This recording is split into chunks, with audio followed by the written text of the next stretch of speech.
Now, the people in this country had been free for so long that they had built themselves something pretty special and actually had become, as a middle class, or I don't know if it's middle class, but your average person here was richer than the average person anywhere else on the world. And they could have easily lived with a couple percentage points of tax that was being levied on them. But instead, what they saw it as was a long and winding road down to being slaves of Parliament and the King, and not even having the rights of your average British subject. They didn't even have that, so that's what they were upset about.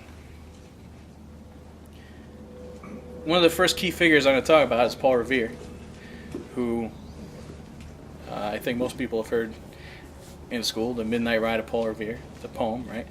So does anybody know what Paul Revere was yelling as he rode throughout the countryside? The regular. There we go. We have some. You already have an Appleseed shirt on, right? So there you go. So, a key thing to also be thinking as we go through this story is that Paul Revere did not say the British are coming. That would have made no sense to anyone who was there, because they were all British. Every single person in this story is British.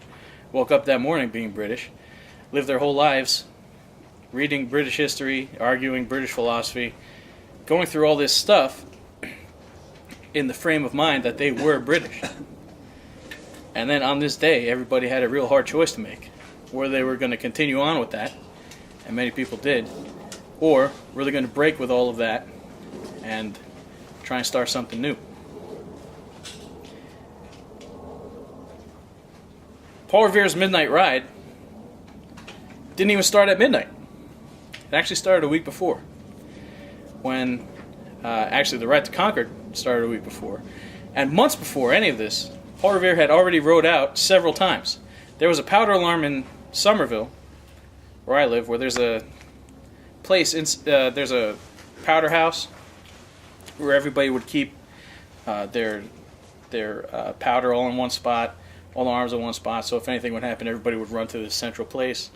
Or if something bad happened, it would be in one place far away from everybody's actual house where fire wouldn't get to it and everything like that. So King George had decided that since he got rid of the Massachusetts provincial government, causing him so much problems with the Tea Parties and the Boston Massacre and all that stuff, causing him so much trouble that he's just going to abolish it, close down the port of Boston, and go take their arms. So instead of being the Massachusetts provincial arms, these would be the King's arms now.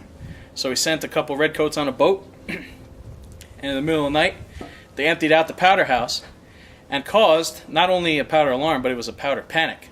People thought that this was directly going to lead to a couple thousand redcoats marching over the bridge from Boston and going out conquering literally the entire colony and taking it over. There were so many people marching. See, the way the word spread of this alarm was a panic.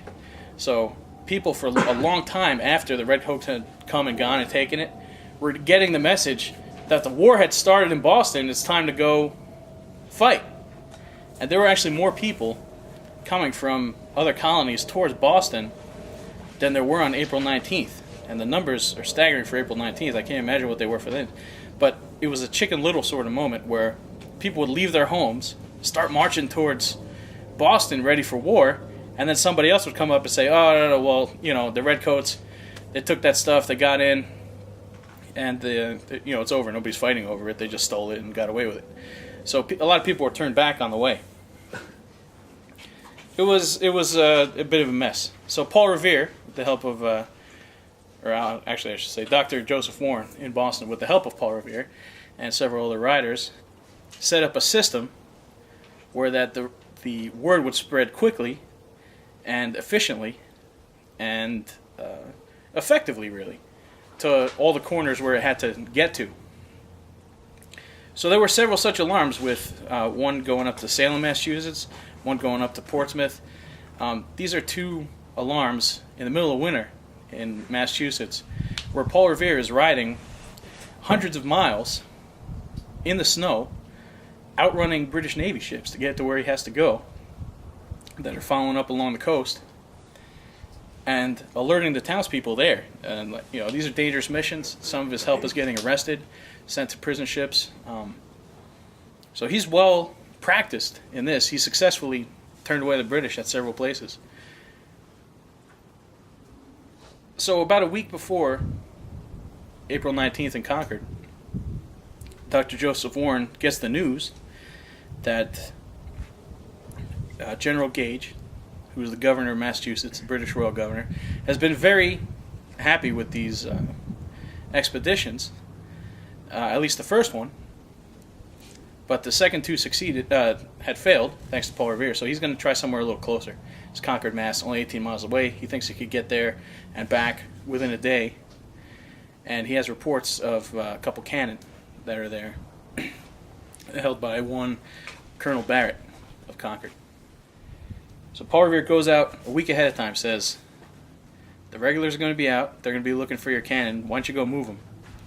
And not only that, but they're going to take the powder, the ball, all that stuff. So anything that you have in Concord that could probably be seen as contraband, you should probably move it out to Lowell or somewhere even further where they can't get to it. So the people of Concord spent all week moving everything that was of any consequence. Finally, April 19th comes. It's about midnight. And Paul Revere gets word from not one but many people that the regulars are really going for it. This is the night. Now, he gets on his horse only after he has to cross the river. So they send two guys out. Actually, Paul Revere wasn't the only plan. He was actually, I guess he was the main plan. But there were a couple other plan B's and C's to go along with this. So first off, everybody's heard of the lights in the Old North Church, right? One if by land, two if by sea. Anybody ever heard that old ditty, right? So that was just plan B. There was actually another rider who had left from the south part of Boston. His name was William Dawes. And Paul Revere left on a rowboat with the oars silenced by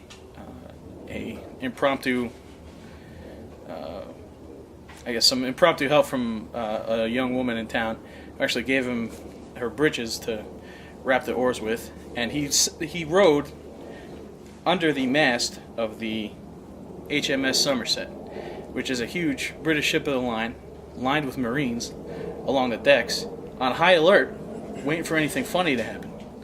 And luckily for Paul Revere, not only was he quiet, but he was under the shadow of the moon.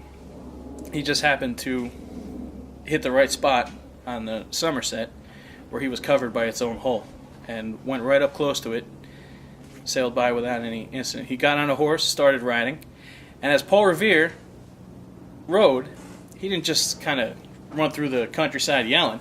He would go to a specific spot and knock on a door, and someone would come out, and that person would either be in charge of getting the militia together for that town, or would be another rider who would go off and start riding in another direction. When that rider got to wherever he was going, somebody else would ride out in another direction from there, and they would both keep going. And this tree, it was this organic tree of riders, spread all over Massachusetts. It was actually about 70 different people that were out alerting the countryside. A lot of those guys we still don't know the names of to this day, because they were afraid. They didn't want anybody to know, even after we won independence, who they were, because they were afraid that the Redcoats would come back, which they did, 1812, right? So War of 1812, English came back for round two. Not only do we not know who a lot of those riders are,